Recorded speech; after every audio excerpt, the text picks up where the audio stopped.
said that it works for them. And then the second one we always do 2 because it's about them. It's not about us. That's what Rachel tells me. It's not about you, Tammy. So you be there at 8 o'clock. I'm like, who does a meeting at 8 o'clock?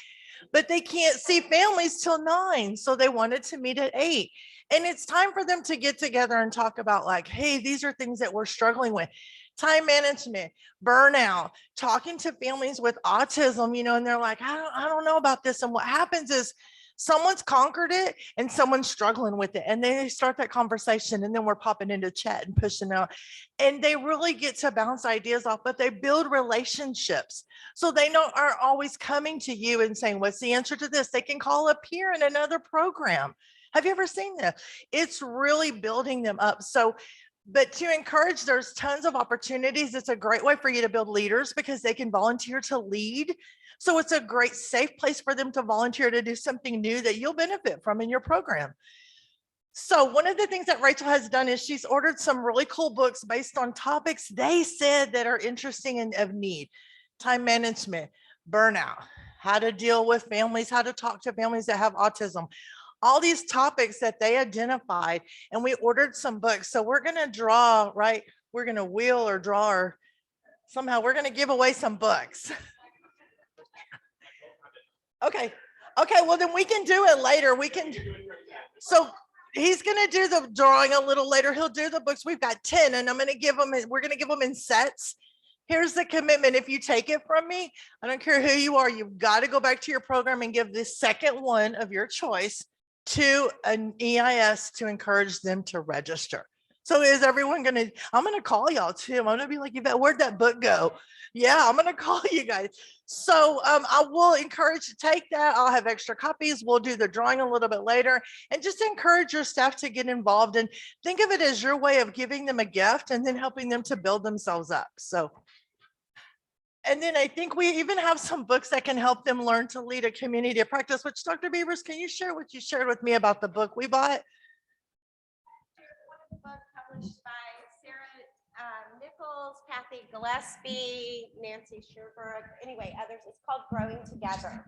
And it's all about building communities of practice. And it's a very functional, it's a very functional book in that it literally has, templates for fostering a discussion of how to start or do a needs assessment, strategies for facilitating communities of practices. And so it can be great for your in-agency professional development system and coming up with a very systematic plan, but it's also great for mentoring. I was going to mention it in a little bit because you can use some of the tools in it to help formalize some of the mentoring efforts. So it's just another one of those great resources out there that you don't have to figure out how to do it. They tell you how to do it. You just come up with the what and the why. So that'll be brought to you by your EIS. Your EIS is they get that book. So think about that. I don't know how many, we got so many things. I know. Do you all have any questions about the community of practice? Because we really like to support the efforts and all the work that Rachel and the team have put into it. Any questions that you might have right now for Tammy or Sharon? Yes. I'm doing the peer network and I've really enjoyed it. So, because I'm part of first 3 years. And then when I saw that it was tied with it, it's very easy to get to, very easy to do the trainings and do them on your own time. So I really enjoy it. And I really like the newsletters that come out too, because it has information that I didn't know was accessible and things like that. So just kudos to y'all for that. Thank you. Great. Thanks, Sarah. Any other comments? Okay. Bye. Have a good day. I think you mentioned the book. Are you saying that staff are going to get that are part of the?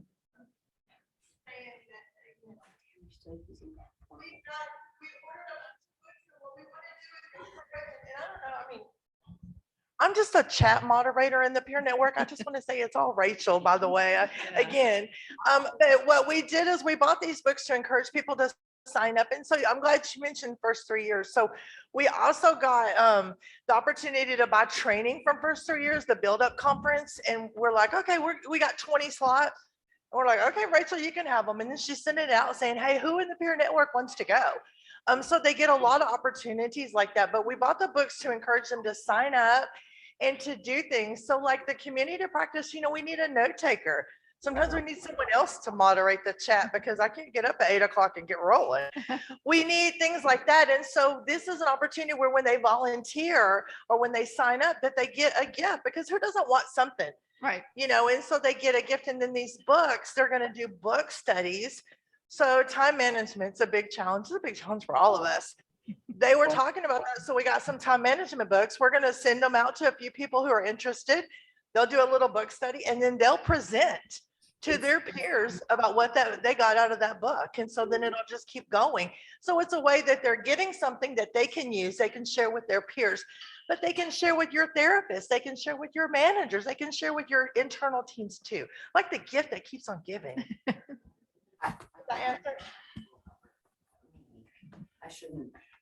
So It just just wasn't wasn't what warm she- with Tara, and Tara's not. Oh, we want to, Negotiate. a question from our group online. Good morning. How are you all doing? Hours I'm losing every week. I said, not necessarily. How about if you put it back in somewhere? She goes, oh. I don't know." Oh, okay. Well, we just wanted to say good morning, and if you want to just put your cameras on and we can all just wave and say hello to our Zoom participants. Everyone wave.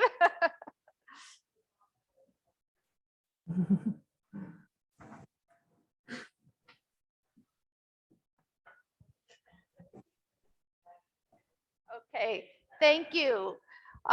So we're going to go ahead then and get started. Oh,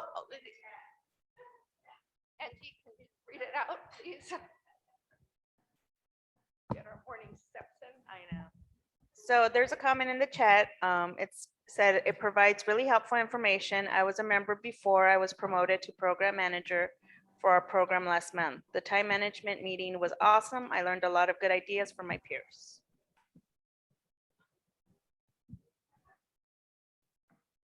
Thank you, Angie. Okay, so if there are no other questions, we'll go ahead and get started with our next wonderful session. And I'm happy to introduce Dr. Elizabeth Beavers. She has over 30 years of experience teaching and working with school systems, preschools, and Head Starts in the fields of early childhood and early childhood special education, early intervention. She has served as a classroom teacher, a program coordinator, a consultant, coach, and teacher educator. Elizabeth is an active member of numerous national and local organizations, including the National Association for the Education of Young Children and the International Council of Exceptional Children's Division of Early Childhood, DEC. She presently serves as a Texas DEC Recommended Practice Ambassador associated with the Early Childhood Technical Assistance Center and DEC. On the Texas Early Childhood Professional Development Advisory Board as co-leader of the DEC Leadership Community of Practice, and is engaged in several inclusive ECE initiatives. Elizabeth is an associate professor at the University of Houston Clear Lake, where she facilitates an inclusive practice task force for educator preparation, and chairs of the New Teacher Mentoring Collaborative. Elizabeth, welcome, and thank you so much for being here today. So good morning, everyone. I am really excited to be here today. We're going to start with our panel. And so it's going to be my honor to introduce our panel presenters. We have Anisha Phillips. And when I call your name, come on up. You're the first contestant. She is the Senior Director of the Early Childhood Intervention Program at My Health, My Resources of Tarrant County. She serves close to 5,000, as we heard yesterday, 5,000 children a month in a 12-county service area. Anisha has worked for ECI since 2008 and started as an early intervention specialist and service coordinator. She has a combined over 15 years of experience working with children and families in different settings. She holds a bachelor's degree in health and human sciences from Tarleton State University with an emphasis in child and family studies. So we're going to welcome Anisha. All right. With Anisha, we have Sarah Bernhagen. Did I pronounce that correctly? All right, good. Sarah Bernhagen. She is the regional director for the North Early Childhood Intervention Program, same organization, My Health, My Resources of Tarrant County. She holds a bachelor's degree and a master's degree in child development from TWU. Her bachelor's has an emphasis in child life. She is a certified family life educator from NCFR, an infant mental health specialist level 2, certified in infant massage, and is the co-lead EIS for her program. She enjoys speaking at local universities to students about the importance of birth to 3 and helping students at job fairs explore how they're able to apply their degree in the field of early intervention. And then online this morning, we also, oh wait, let's give Sarah, yay, Sarah. Online this morning, we have with us Jessica Portilla. She is the Senior Director of the Early Intervention Program at Easter Seals of Central Texas. She has worked for Easter Seals for over 13 years, overseeing different programs in the organization, including ECI. She holds a bachelor's degree in psychology from UT Austin and has worked with children and families and nonprofit organizations throughout her career for over 22 years. So let's welcome Jessica online. So Anisha, let's see, Chris, if you can flip to the next slide and yeah, and move it so we can see the question. So Anisha is going to go first this morning and begin with a description of their mentoring program. And just so you'll know, we're going to have our, very similar to the format of yesterday, we're going to have our panel. Then what we'll do is we'll engage in some other activities. Our panelists will be contributing at a few times throughout our little morning session today. But first and foremost, and Anisha, will you begin by describing the general approach you use to providing formal and informal mentoring? Okay, good morning. So I was going to talk a little bit about what we call our PAL program. That stands for Peer Assisted Leader. So it is a mentor. And I like details, so I'm going to kind of start with, I described this doing at the beginning when even doing interviews. I think that kind of helps set the comfort level that they will be assigned a like discipline. We really do this across every discipline. As you can imagine, it might look a little different for that, but I start out describing it at interviews. And if they accept the position, we have a training director.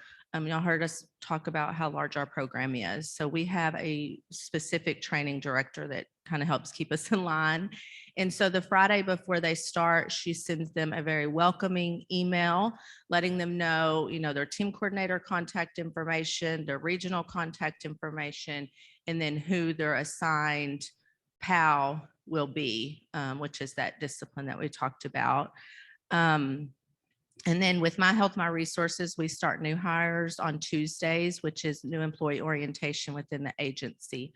On Wednesday, when they report to the ECI training department, They get a lot of information, but one of which is the PAL program. And so the PAL program is about 11 weeks.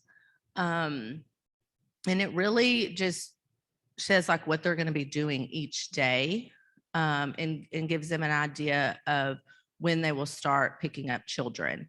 Of course, we know they have to complete that orientation to be able to do that, but it helps guide them through those first steps of the IPDP as well.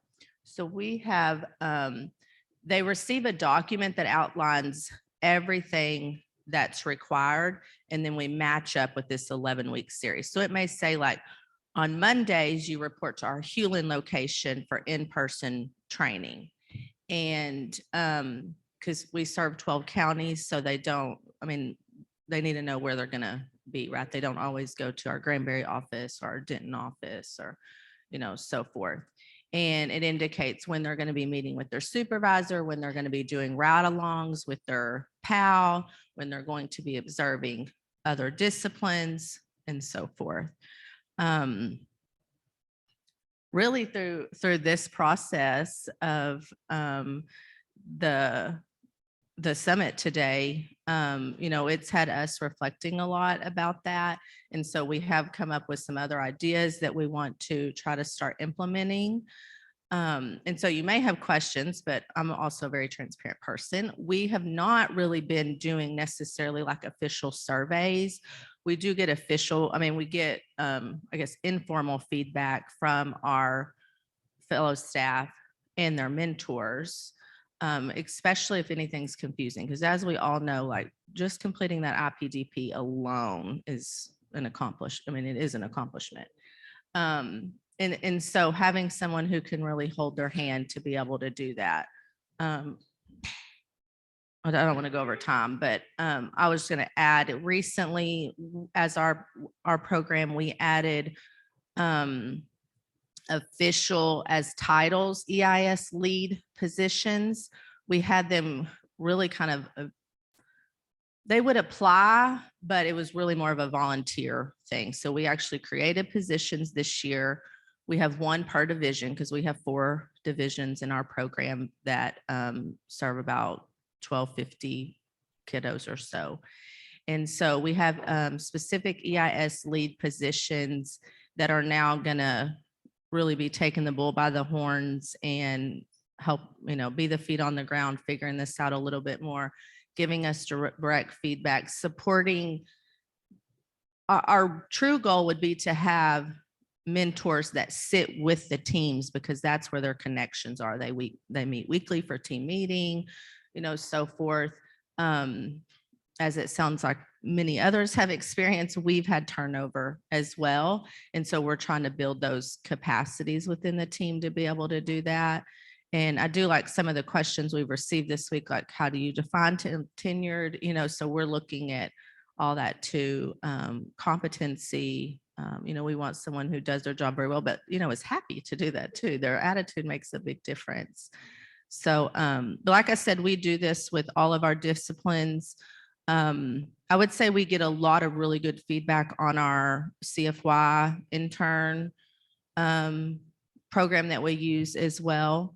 You know, in addition, those are the 2 biggest disciplines we have. We have well over 120 EISs. So as you can see, we kind of need something to keep the reins. So do I ask for questions or? So let's see, do you have anything to add to y'all's general approach before I go to Jessica? I would just say each division, we've also adapted how we do training with our new hires. For my division, we meet every Thursday morning for 2 hours, just so they have that allotted time in their schedule to work on any trainings, ask questions, meet with fellow new hires within their division that they may not see on their specific teams. So, but every division has kind of adapted something to fit their needs too. Thank you. So Jessica, we're going to go online to you. If you can please describe the general approach to mentoring that y'all use. Sure. Good morning, everyone. We are fairly smaller. We serve specifically the northeast area of Austin. And we serve about 430 children every month in our program.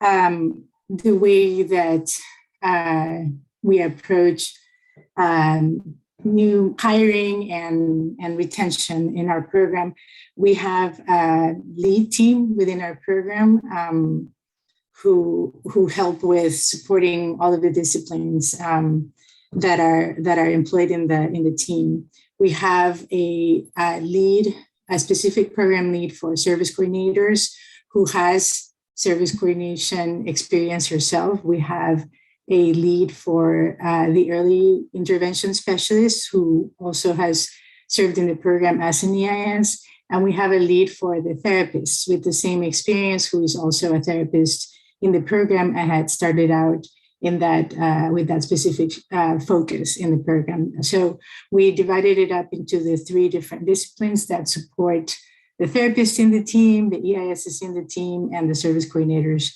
in the team.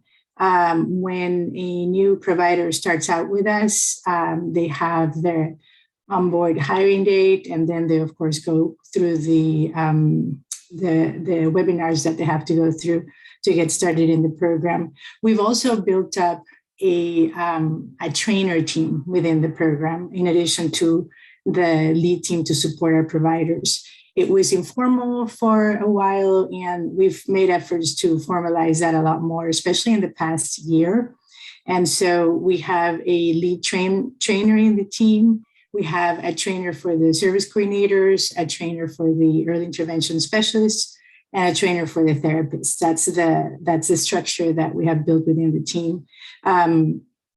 So this helps us with the intention, and it has served us well so far. It helps with welcoming in new hires. It also helps with putting together trainings that the team might need. The lead trainer helps with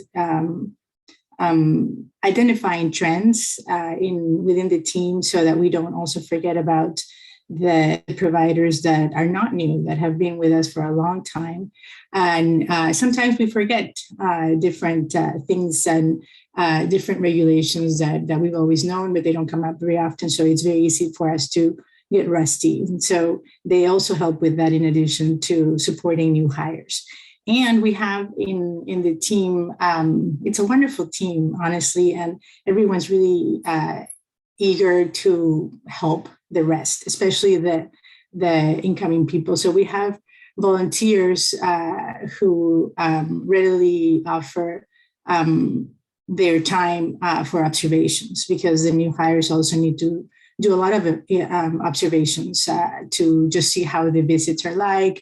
How is it really to approach a family and serve the children? So that has helped us a lot. Another, I would say, strength that we have within our team that has helped us, excuse me, has been the longevity.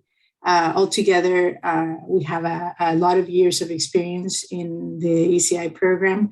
And we also have newcomers who very quickly, I guess, move up and are promoted because of all of the skills that they show, but they also bring new perspective, some things that we might not have thought about that could serve as well in the program. As a team, we meet every 2 weeks all together. And this would be for program updates, to share about new regulations that may have come up, to talk about how we're doing in the program, to see how everyone is, especially in the past couple of years that we've had to deal with the pandemic and we had to quickly switch to doing everything remotely. It has been harder to stay connected, but we do try to get together and stay connected as it is. Once a new hire has been onboarded, the trainer team starts meeting with them. And it depends if we're hiring a service coordinator or an EIS or a therapist. that trainer will spend most of their time with them as they get started, along with the lead. And we will figure out what is their learning style, how much time they might need, and just kind of individualize the training plan for them. And once they get started too, everyone has to get signed off on delivering visits, on writing notes with minimal error, and on handling the EMR system that we use. So we don't move on to the next step until they've been signed off.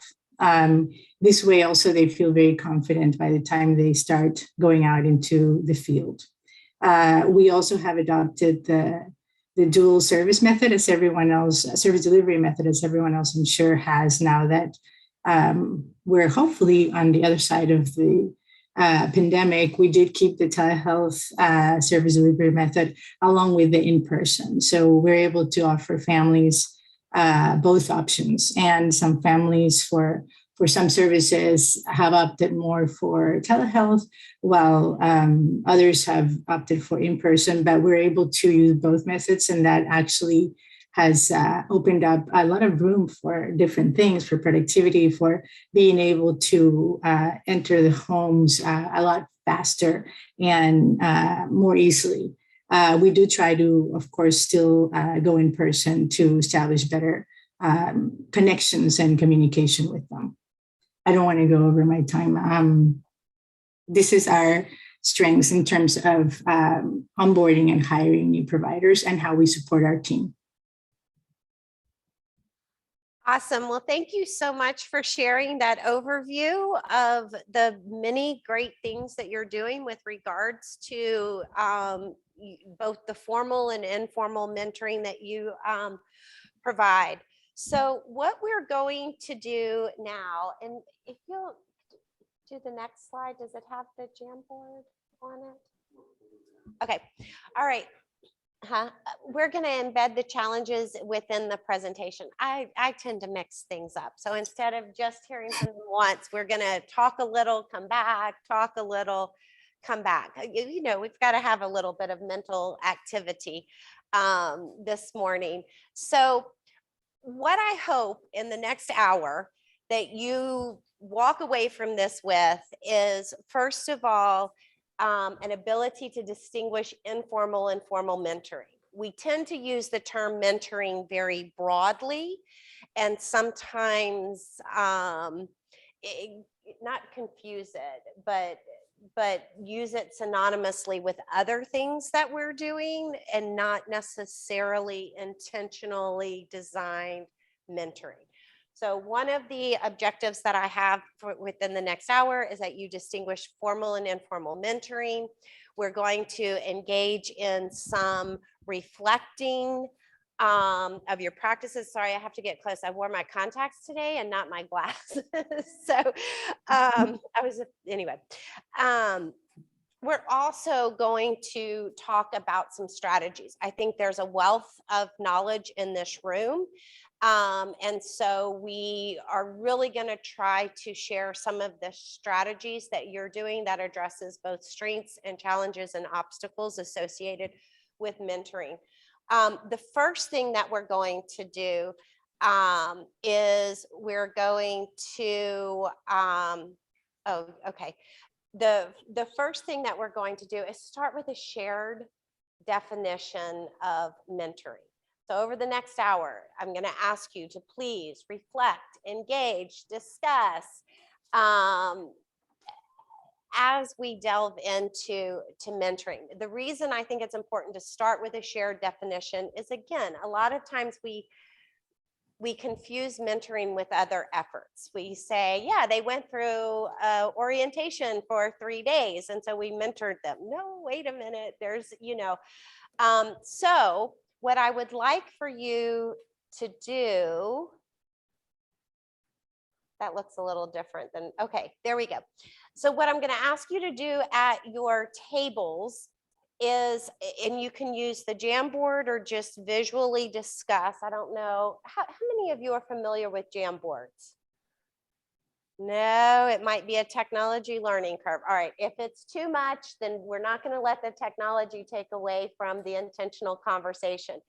But generally what you would do is you would hold your phone up, scan that. It's going to bring up, can you show an example of what it's going to bring up? Maybe. It is not going to bring up a blank screen.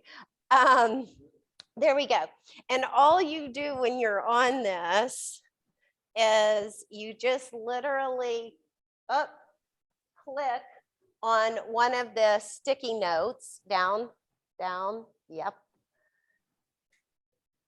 Sticky note, and you type in your thing. And not everyone individually has to do this, but I wanted to do this so that the people online also have a way to engage and we can capture what they're doing and also see it. So for those of you online, I hope you were able to see how to do that.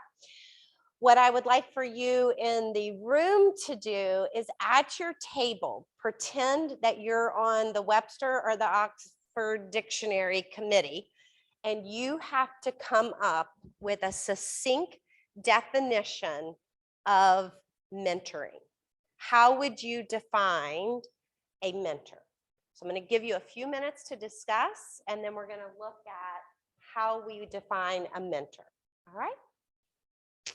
Begin.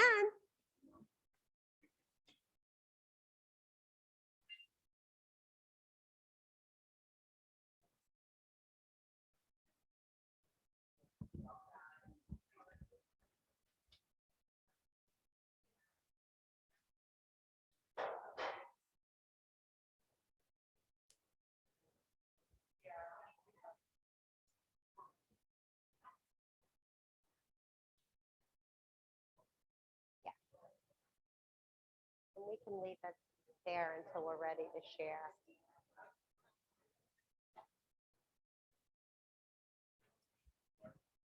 Mhm.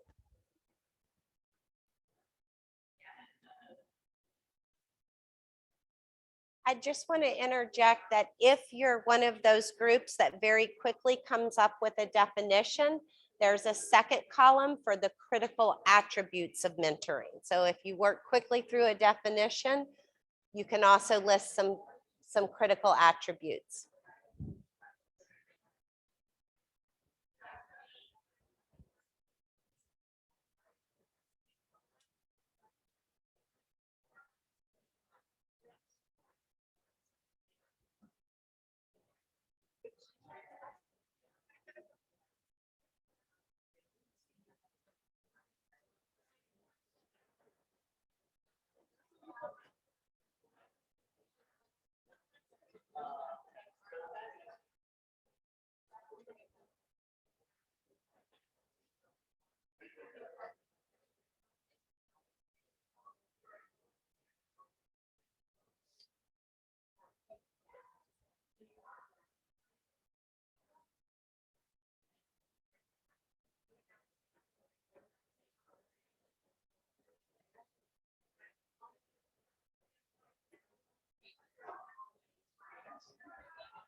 I really should have worn my glasses today. I was like, I'm going contacts today. And I'm like struggling to read. Sorry, I'm not meaning to lean over your shoulder. I just have to get close. I just have to get close enough to read.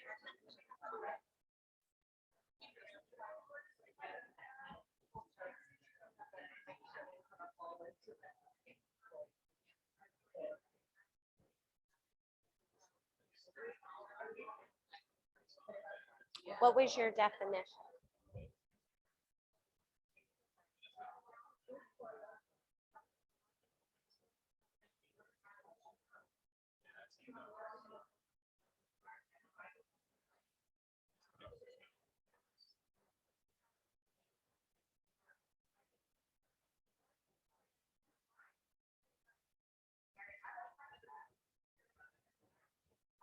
We're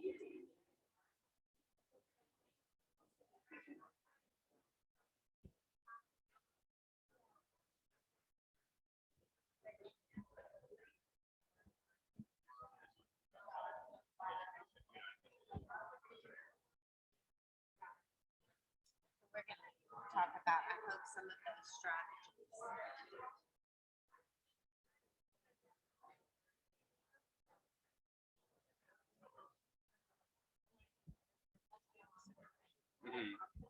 it's not necessarily the GIS or somebody within the department, but team coordinators that have been with your supervisor training.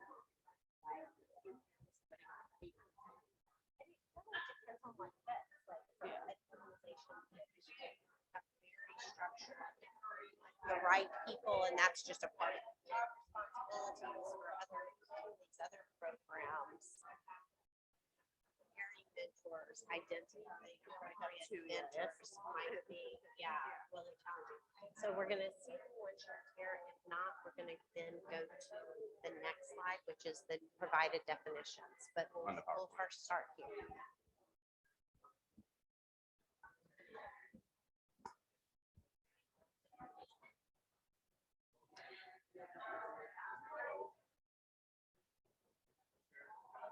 So in about 30 seconds, I'm going to have a couple of you share out very briefly. So wrap up conversations and see if there's someone at your table who will want to share.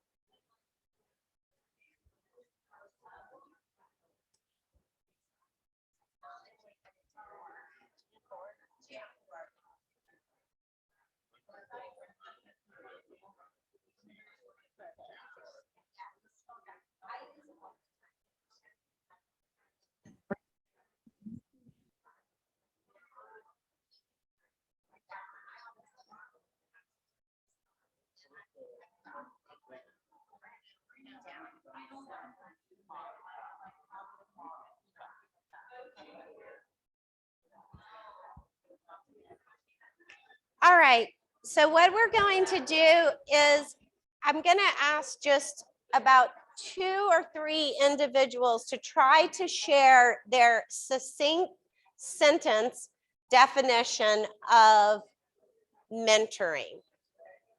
So a mentor is, and if I point to a table, I would like for someone from that table to share their definition. Again, we're pretending that we're opening up the dictionary and you're giving me the succinct statement of what a mentor is, not a long description, just the definition. So we're going to start here. Ooh, very good. Peer-to-peer positive modeling. All right, let's see if this table can give us a definition. A person who is experienced and knowledgeable at their area of expertise. We're going to get you to say it one more time. Okay. A person who is experienced and knowledgeable at their area of expertise. Very good. All right, I'm going to come to this table. Who wants to do it? I'm like, oh dear. Okay, I don't want to create any panic attacks at 9 o'clock in the morning. No. Okay, well. So a buddy or a peer in the same role that they'll learn from and shadow and things like that. Perfect. It's important to kind of hear the different words that we use to describe mentoring. So I'm going to ask this table to share their definition as the last one. An experienced peer who guides and supports. An experienced peer who guides and supports. All right. So does anyone online want to share? Let's see. A person that advises, a person that provides helpful information. And then, of course, I know you all also discussed some of the critical attributes. So I want you to hold on to those because we're going to come to that. So Chris, if you'll share the next slide. that has the definition. All right. So I'm going to share with you a couple of definitions. I'm not going to read it word for word, but I'm going to let you, hopefully you can see this. But mentoring involves a collaborative relationship. I think a key word there is collaborative and of course relationship that evolves through stages. So mentoring isn't one and done. It is a process of mutual engagement. All right, if you'll go to the next slide, please. All right, so I think it's important to remember that the overall purpose of mentoring is to improve outcomes for children and their families by supporting intentionally and strategically the initial induction of new professionals, practitioners to the field, by improving professional practices across very diverse and relational and situational contexts. And then also a big piece of this, as many of you were talking about and sharing, are those communities of practice and how the individual relationship connects to the broader field, especially when we want to support and retain in individuals. There are, if you will, two main types of mentoring. There's the formal mentoring, which programs like Anisha has, which is a very structured 11-week program. And there's also informal mentoring. Some of us are often doing informal mentoring.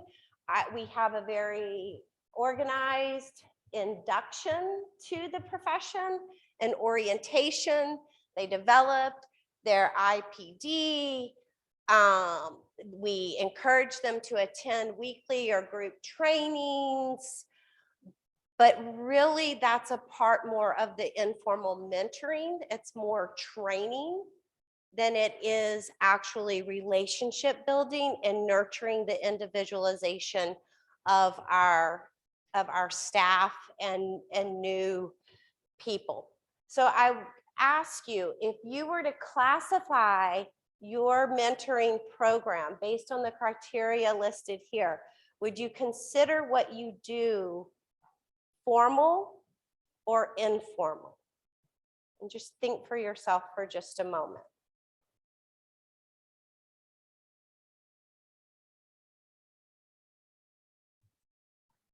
All right. So the formal mentoring models can take on, this is just a little informational part of this, because I think it's important that we build some knowledge about what are mentoring models. Our traditional one-on-one mentoring, which a lot of you talked about. Another thing that we've heard yesterday and this morning is a group model of mentoring, where you have several individuals supporting your new practitioners. We've also heard y'all talk about team network mentoring, where you have, I'm sorry, I said I was jumping to the team one. The group one is that you'll have one individualized mentor who is supporting a couple of different individuals. The team one is where you have a couple of practitioners, existing individuals, employees, working to support individual people. So maybe you're a small entity or agency and you have a new person come in, and the PT is a part of a mentoring team. A service coordinator or other designated mentor is a part of the mentoring team, and each is contributing to different aspects of the relationship as well as building that knowledge base. so that the person comes to know that they can connect with different people in different ways. Again, so much of mentoring is the relationship. And so therefore, it is really important when we're pairing mentors that we're looking at those attributes of the actual mentor and how well. You might have someone very knowledgeable in mentoring or in their own practice, but maybe they're just personally in some kind of a place where the patience, the positive attitude, the nurturing isn't in their wheelhouse at that moment in their time. So that pairing, and we'll talk about pairing strategies in just a minute, is very important. So I just want to get you to call out for a minute. What are some of the models of formal mentoring that y'all use? Very traditional group. Use a team model. Anyone else? Let me get just a hands up. I don't know, it'll get the blood flowing. The hands up for how many of you use a traditional model of mentoring? The one-on-one. Okay, about half. How many of you use a group model of mentoring? Okay. How many of you use a team model of mentoring? Okay, I'm seeing lots of hands come up multiple times. So does anyone want to take a minute to describe how you integrate those different models? How do you integrate those different models? If you raised your hand for more than one, if you're like, oh, we do that, oh, we do that, and oh, we do that. It's very situational. If you have, I mean, we're a very small program. So if we only have one new provider coming on, then it's definitely a one-on-one. But we do try to set them up with another peer. However, if I have 2 or 3 EIs to start at one time, it's definitely a group mentoring. And then I was like, man, I really prefer the group model. So it evolves and it's situational. All right, anyone else? For us, we do assign a mentor when they're hired. We do give them a mentor that they have formally. But then through our QA piece, they also meet with a formal piece of that person and they ask that QA person questions. So it could be 2 or 3 different individuals talking to that one mentor, which is QA. So an important thing about formal mentoring is ultimately we want to have those structures in place, but we want it to feel like informal mentoring. I don't know about you, but how many of you have that person that you just, as you were evolving, wasn't necessarily your formal mentor, but just kind of became your mentor? It was your go-to person that you called, that you cried to, that you shared. So one thing that we have to be mindful of when we are devising our mentoring programs, I see this in the public school one that I do. In the public school, our ECSC teachers are assigned a mentor through their district, but their true mentors are other people. Their true mentors are sometimes the faculty member that they grew with over the years, because often as a part of induction, we have to be very mindful of the emotional journey and the vulnerability that people are experiencing. Sometimes they're afraid to ask those questions. They don't want to come across as incompetent. Sometimes they're afraid to share what they experienced or witnessed. And so we've got to be very mindful that though our goal is to design formal mentoring programs that have a structure, those relationships become front and center, because otherwise it becomes just a meeting that they show up to. It becomes a knowledge exchange, and it's not a true nurturing and growing of the individual that allows them to be vulnerable, that allows them to call you on their way home crying because something happened, or to say, I don't know if I did this right. I gave these parents this advice and I had one of those brain freezes that did I do what I had been trained in, or question themselves, because we want our practitioners to come across when they're working with families as competent, as confident. But the reality is often in those first couple of years, they're not. They're masking it. And so creating a situation that's formal, but really paying attention to who are our new inductees gravitating to, that maybe your true mentors aren't your assigned mentors.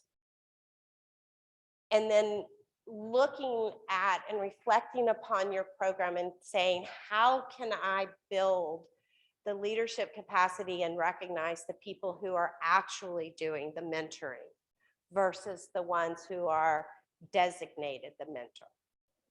There's a big difference there. So what I'd like for you to do in your book, and I'm sorry, I don't know which page it is, but I want you to take a few minutes to reflect individually and feel free to talk with one another. What are some of the current strengths of your mentoring program? And what are some of the challenges?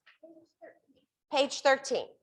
So if you will please, on page 13, we're going to take about 5 minutes to first individually reflect, and then feel free to discuss what are the strengths of your mentoring program and the challenges, barriers, or obstacles that you face.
So I want to thank y'all for some great conversation, because I know in some of the conversation, what's bubbling to the surface at a few of the tables is, realizations. We really don't have a very intentional mentoring program.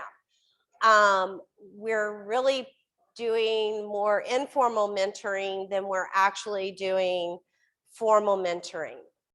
What we're really doing is induction to the profession, but not ongoing support. So after they've completed the modules, right along shadowing, we check it off, we send them off to do their job. That's when the real mentoring needs to begin. That's not when it ends. If anything, that's when it begins. And so I enjoyed hearing some of your realizations along with your discussion of strengths and challenges. I'm going to ask our panelists that are here in the room to just briefly share their strengths, challenges, and over the course of the last day, some of the realizations that they've come to.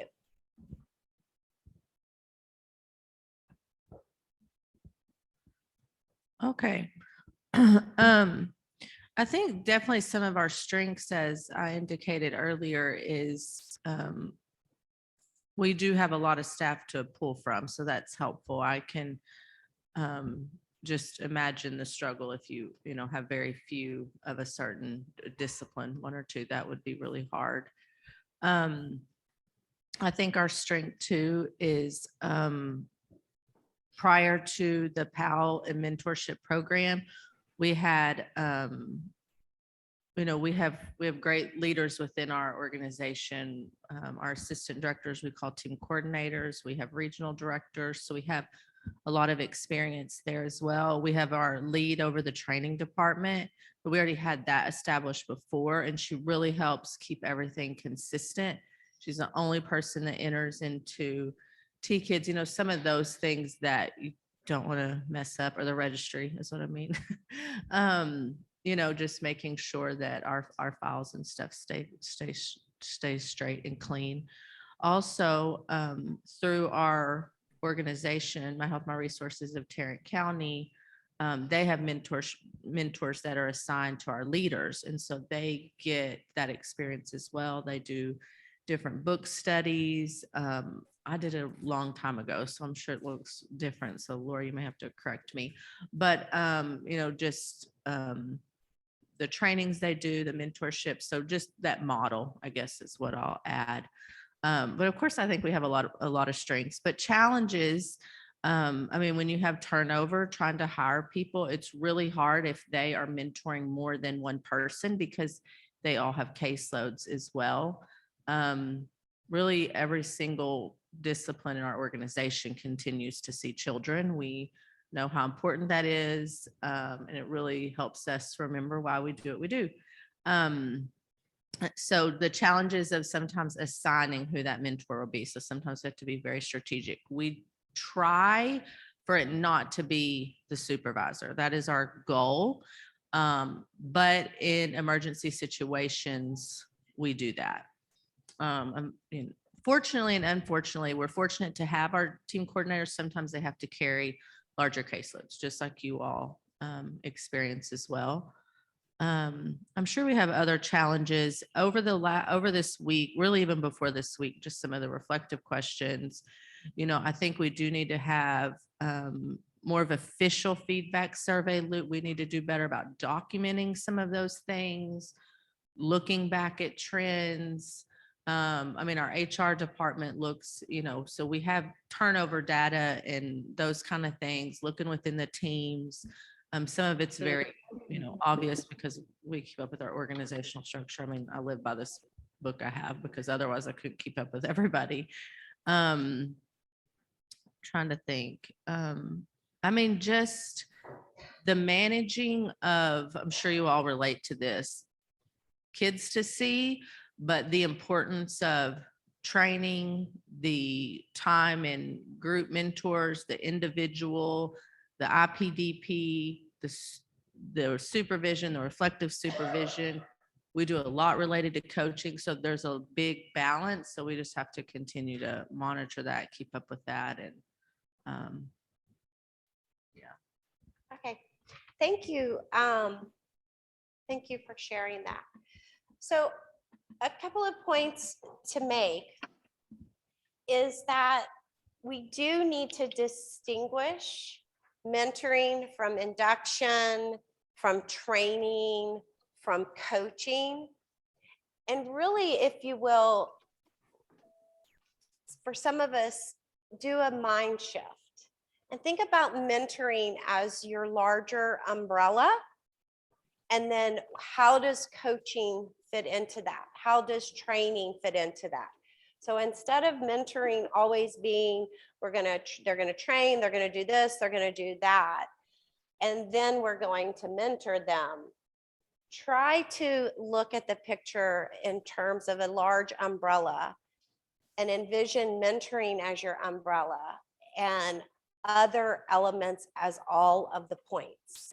Because mentoring needs to be individualized, just as we write IFSPs and our new staff develop their IPDs.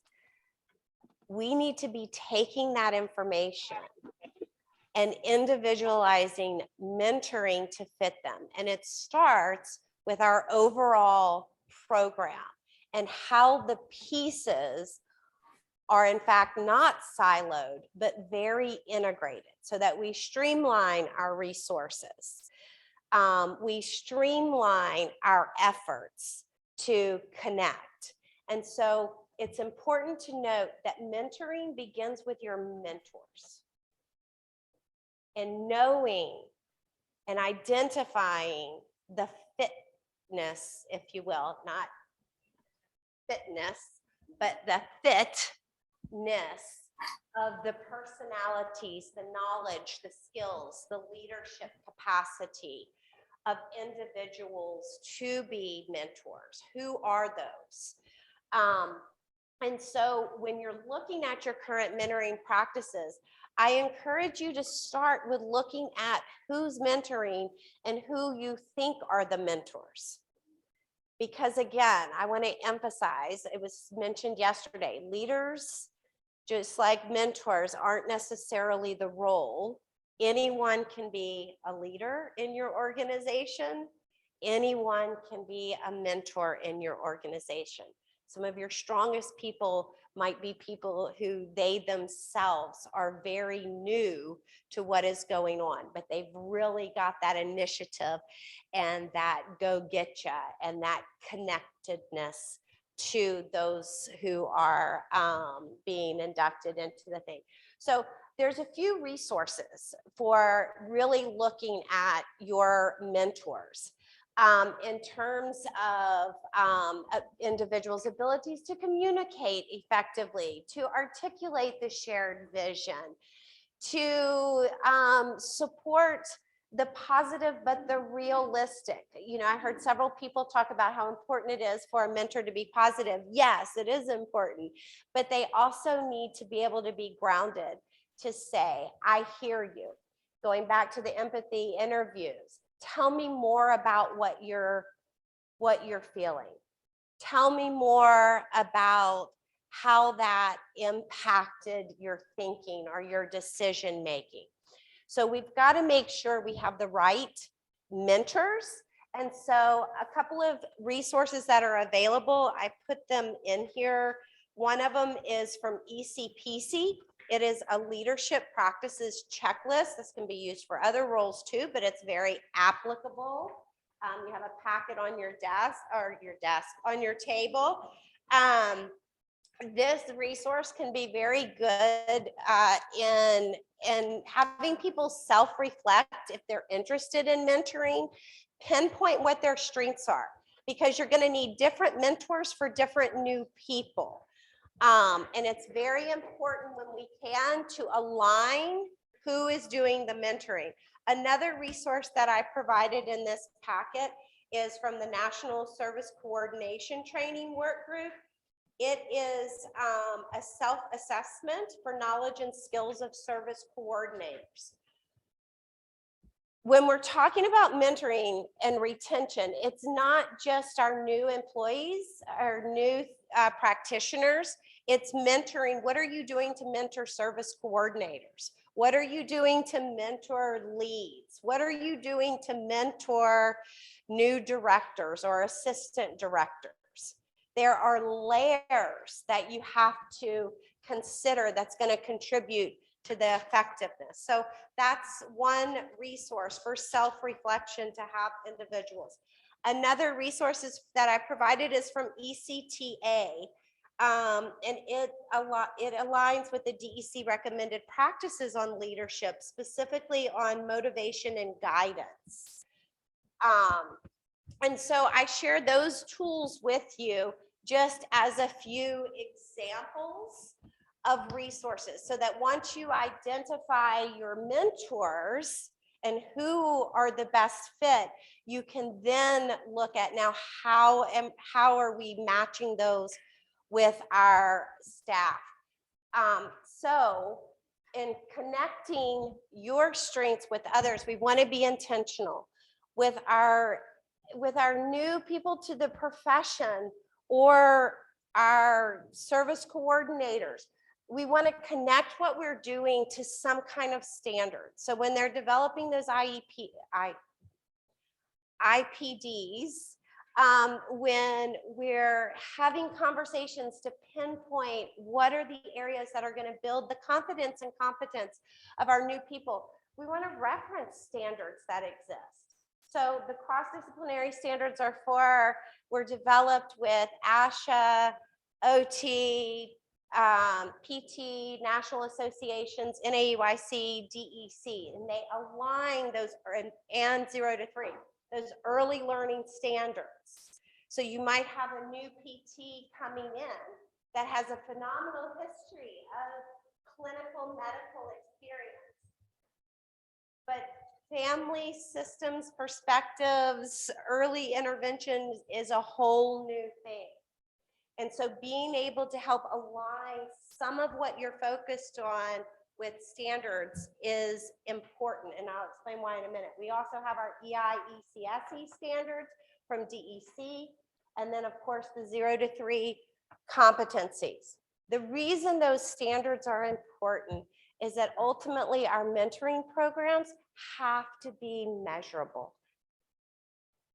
And that's a critical piece that most of us don't have. We're just doing it, but we're never stopping to collect data on how impactful what we're doing is. Are we making a difference?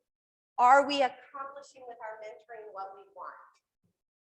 And so the next thing that I would like for you to do is at your table, very explicitly, I would like for y'all to share some of the strategies that you are using. Just a minute. So on the screen, Chris was sharing several of the resources. What I would like for you to do is specifically share what are the strategies you're doing to define your mentoring program. What are the strategies that you are utilizing to pair mentor and mentees? What strategies are you doing that explicitly align your mentoring efforts with the training that you're providing?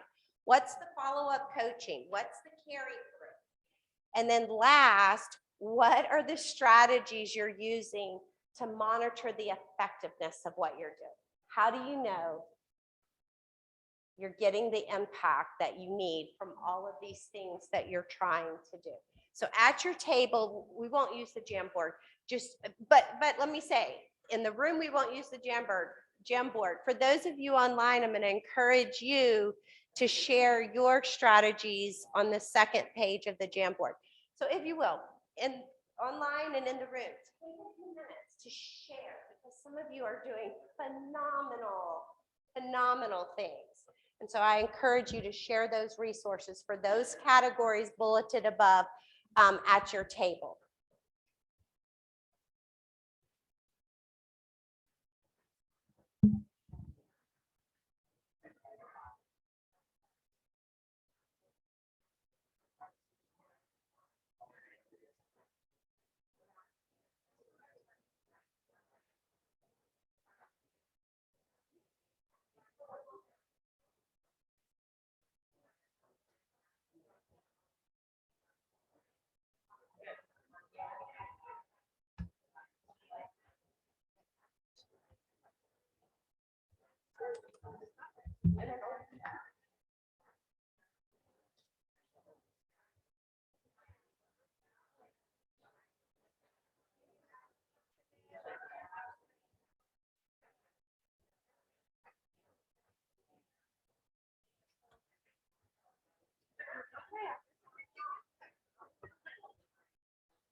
I'm gonna wrap this.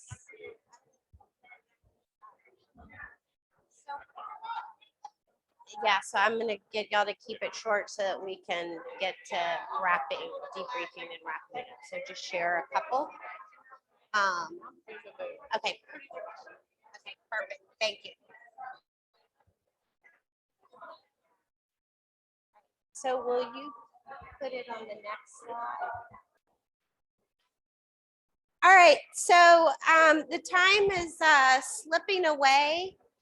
And so what I'm going to do is I'm going to ask our panelists to share some of their strategies that they use. I'm going to be monitoring online to see if anyone online wants to put in the chat and share. But with that, what I want to do is invite y'all to share some of your key strategies.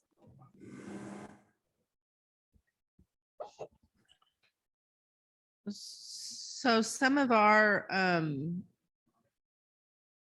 mean, I would like to eventually see if we can look at pairing strategies, like how we pair people together.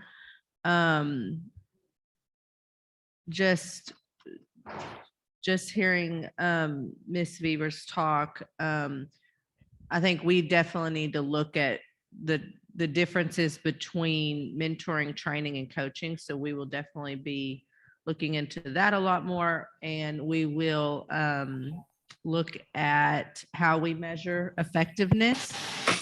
And I mean, definitely our lead EIS is setting them up with a mentor pretty quickly. So we have a nice to-do list next week. Well, but so here's a point that was made at one of the tables, and I'm apologizing, I don't remember her name in the blue. She said we just need to name things. We need to start with naming it. We need to start with acknowledging what all we're doing.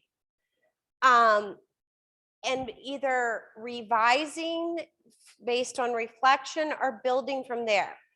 Because the most important thing is you've got to do what's doable. So when you're writing these action plans, when you're going back and you're thinking, I don't know, in your drive or your flight home, you know, what am I going to take away from all of this? Take away doable chunks.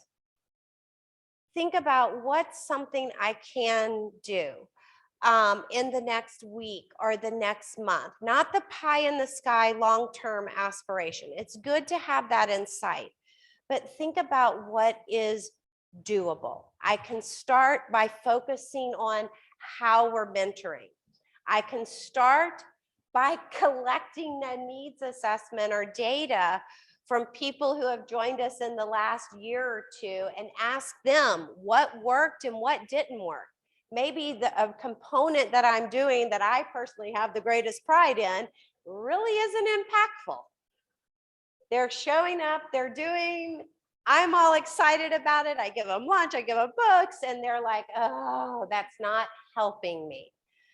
So take these ideas, but be intentional in looking at how you're implementing things that fit what you're doing. How are you supporting what you want to happen? The goal isn't to create more work. The goal is to look at what you're doing well, pinpoint those challenges, and pick something that you can grow. And it might be growing your actual mentors. It might be it might be growing the resources that you have available. I loved the group yesterday that talked about the live binder. Maybe you're doing fantastic things, but a piece that you can add is having those resources available. So in wrapping up, I just want to highlight with you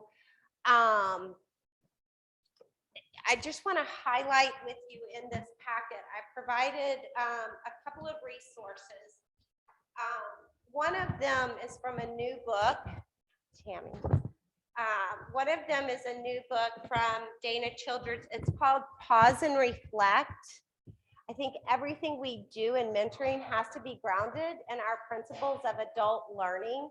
And granted, these are articulated in ways that you could work with families. It's making sure we're using those same strategies and growing our new practitioners and therapists as well. So making sure that we're connecting to meaningful experiences with them. You'll find also in there some other resources and tools from ECTA. I know that there's a gazillion resources out there that sometimes it just becomes a junkyard of resources. It can be very overwhelming.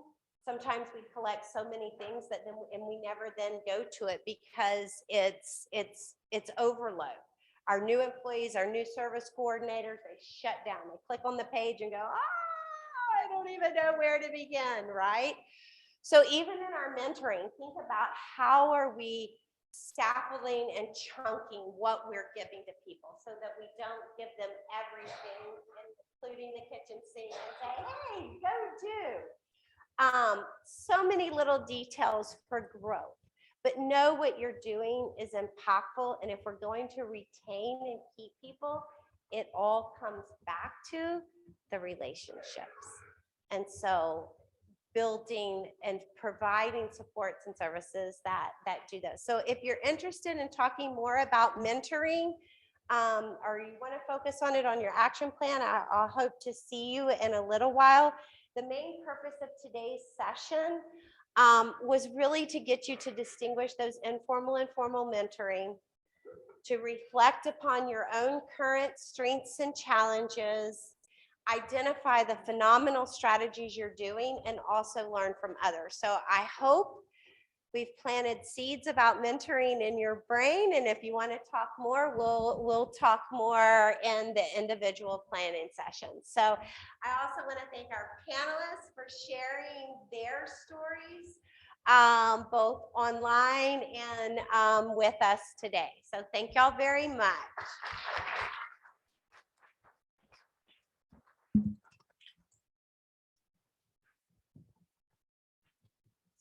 So we have a little time right now for you to ask any questions or any thoughts that have come to your mind right now that we can take advantage of having Dr. Beavers and our panelists on board.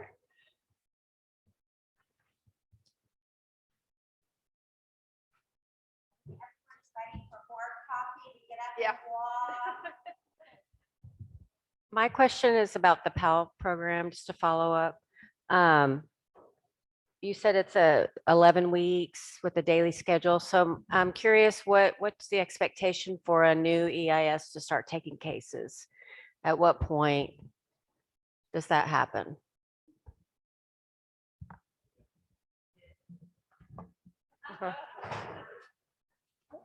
So I'll start with just the little disclaimer that this is what we strive to do, but sometimes we run into emergency situations just like you all. So really what we have outlined in our PAL program is after they complete their demo, which is around the 3rd or 4th week, that really depends on the new hire, but we get some that are ready to roll. We assign them 5 clients. We know their IFSP might look different. So after their demo, they get about 5 clients, and then it really starts increasing each week from there. We discussed this in the interview too, around the 3rd, 4th month, depending on how well they're rolling along, they're really at full productivity expectations. So does that help? Okay.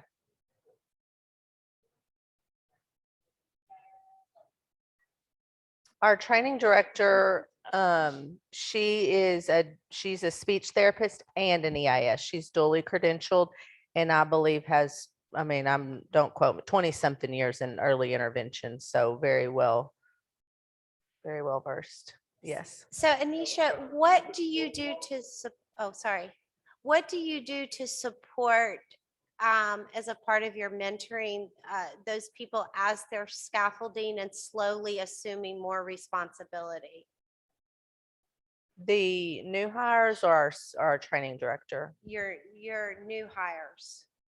as they start working with families and you expand their caseload, are there formal structures in place to kind of scaffold support for them? I mean, the number one thing that comes to my mind that we do is the teaming approach. So every week, our 20 teams, or about 17 teams, they have a weekly team meeting. It's 2 hours. There's an interdisciplinary team at the table. I mean, it's a set protected time where they team and coach on new referrals, primary coaching opportunities. So it's an opportunity if the child's not making expected progress, if you're struggling, they need a resource. And then also they team quarterly. And so that really builds the capacity through, I mean, that could be like a whole, the whole day, but I hope that helps a little bit. Say it again. We also have field observations. So the pre-SIP experience that we have for the new staff before they get their official SIP observation and demonstration. We have for my division a set person that does that.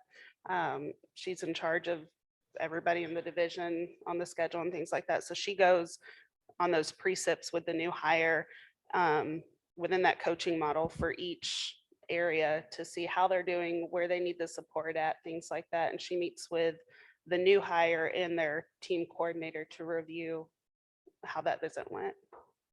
Yeah, so by SIP, the state systematic improvement plan that, the coaching visit, our program does, like Sarah was saying, a pre-SIP where we solely focus on the joint plan and just any questions they ask. It's real simple to the point, but it just says that capacity building to be successful on their first true state systematic improvement plan visit.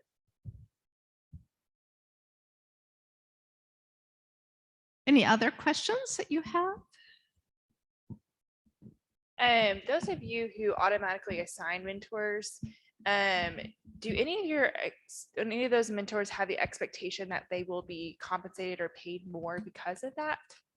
They're not supervisors, they're just mentors. I mean, other people may have stuff that they do. The lead EIS position that I think all 4 of them just officially started like last month or something. It's a pay scale. We do pay scales at our organization. And so they're in their own pay scale. So it was an increase for each of them. And it's more of a that specific role. I hope that makes sense.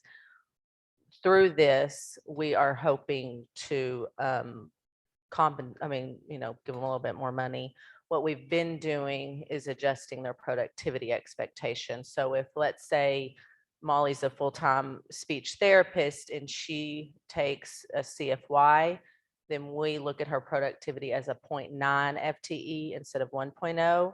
And then, so they have that dedicated time. And for CFs and for speech, it's like a scale down. I'm sure y'all know about that.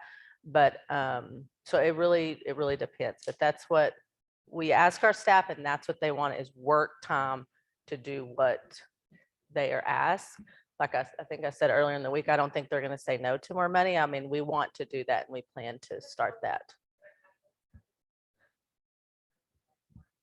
If you want me to do anything extra. And then I had another staff member who said, I'd rather have the time. So I was wondering what other programs did.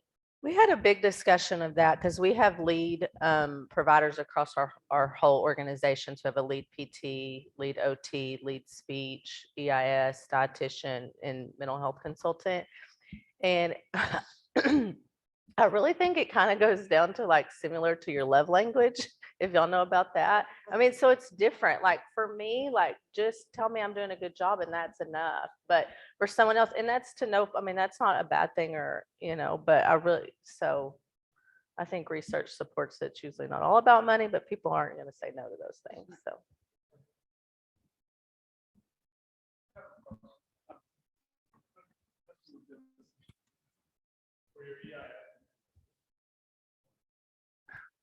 Hello. For the EIS, is it a dual model that you do and you put them out in a month, or is it just for service coordinator type individual?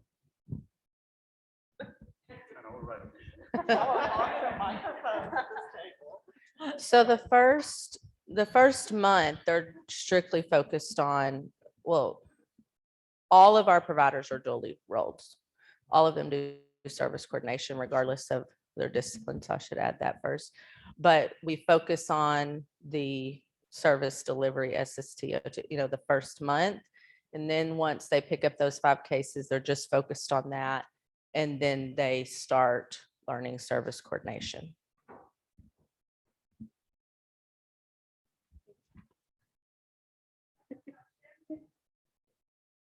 Questions?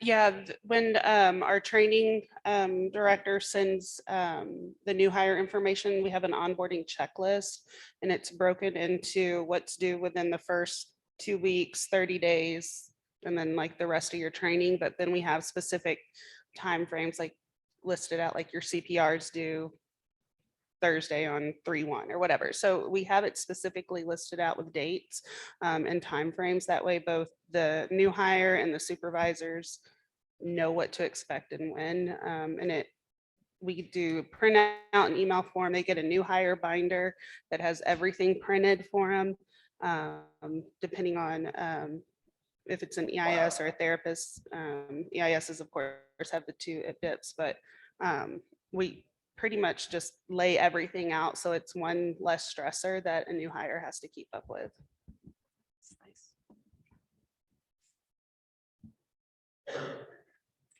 Okay, any other questions? No? Okay, so we're supposed to be having a break right now. And we just a reminder, there's 2 reminders. One is that the checkout is at 11. So if you haven't had a chance to check out, or if you want to go ahead and do that, this is a good time to do that. And then, but you're welcome to leave your things in here. We'll be here anyway. And then the other one I keep forgetting because I am not a social media person. We do have a hashtag for our event, which is it was on the very first slide yesterday and today. But if you want to post any pictures about today, this is a way of us keeping in touch. And we're thinking about what we can do to really combine all of the work we've done. And so if you are into social media, please go to hashtag ECI Summit 2022, and you can post things there. And we'll see you back here at 10:25. Yeah, 10:25, and we'll be ready for another drawing. We have several drawings now, and go ahead and stretch and.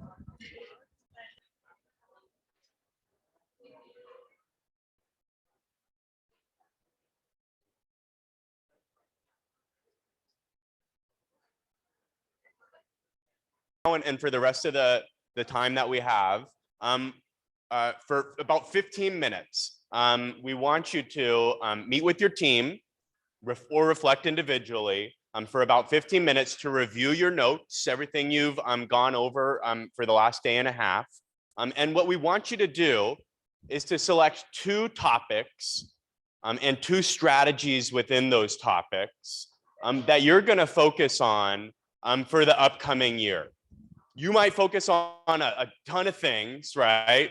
Maybe you took away a lot of different things, but for from our end, and what we'll be looking at for the grant is we want you to select 2 strategies within those 2 topics and write those down on one of your sticky notes on your table. So you take 2 sticky notes, write one on one and then one on the other. And then if you could also include your program name and your name. If there's multiple people from your program, just one person needs to do the stickies. But we just want you to write down which topic you plan on focusing on. In your action plans, you're going to focus on a specific strategy, but on the sticky notes, we just want you to write down which of 2 of those topics do you feel like are most important for your program. And we know every program's different. Some might have a strong mentoring program. That's not what we want to focus on for this. We want to focus on the pipeline because we feel like we have strong retention and we don't have a lot of turnover. We just need to build that pipeline. So that's where we want to focus. Everyone might be focusing on something different. So pick which two that you want to focus on. You can chat about it for 15 minutes. We're not going to, hold you to this entirely. If you want to meet with your teams and change your mind, we'll be reaching out to you, more formally with your action plans. We're going to give you some more time to formalize those than just today. You'll be able to type those up and meet with people to finalize that. But for right now, we want to get a sense of where people are. And so on those sticky notes, write down the 2 topics that you want to focus on, just 2 from that list. And then you'll be brainstorming afterwards. We're going to give you, another time. We'll walk you through the action planning process. But for right now, just take your pick. If it takes quicker than 15 minutes, that's great, but we'll be collecting those sticky notes. And once we've got them from everyone, we'll move on to the next component. And we will do a drawing.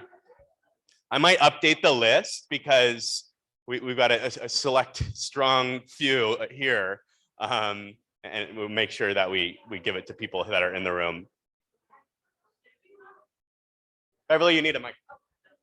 For those of you who won a gift card yesterday, you should have an email this morning. So if you could just confirm that you got an email, that was good. Okay. Any questions about what you're expected to do?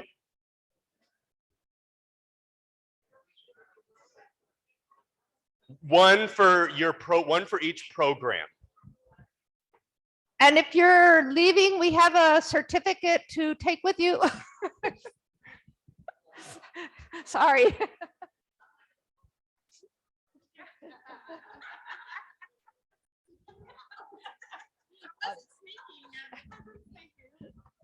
And I'll be roaming to pick up sticky notes if y'all are ready.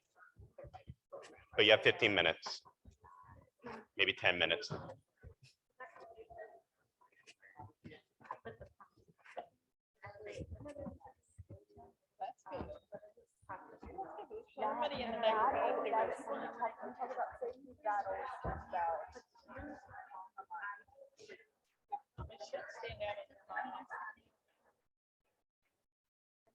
Is this one too? Make more sense.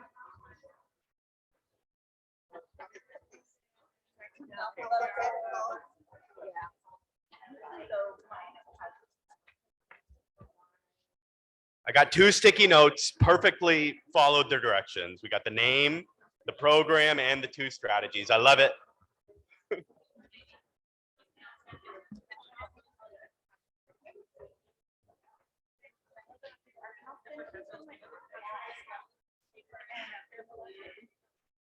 We've got another one. It's fantastic. It's just 1 sticky note, but they indicated which topics they're going to cover. They included their name and their program. Fantastic. Thank you. I'm going to stop. Thank you. Perfect. Thank you so much.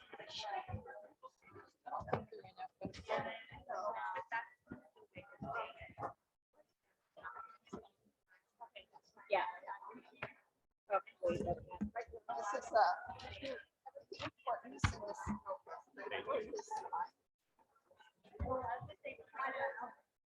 Thank you. Absolutely.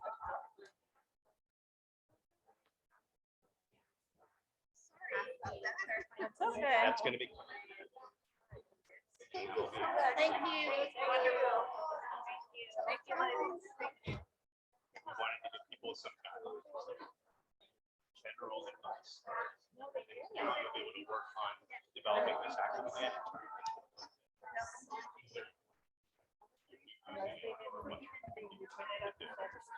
But that's going to be coming in the next 2 weeks. Thank you. Thank you.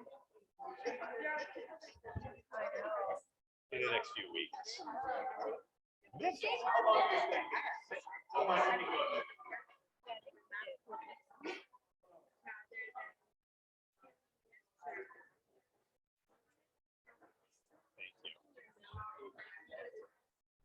Yeah.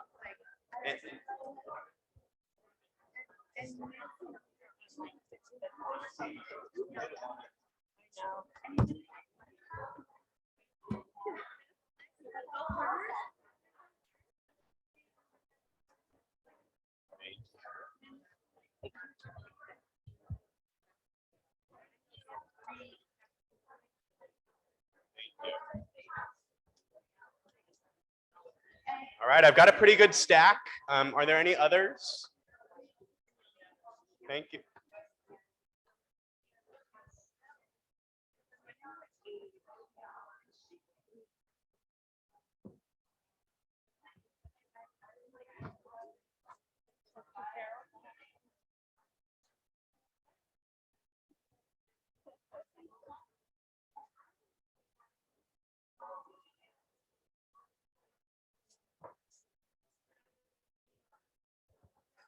All right.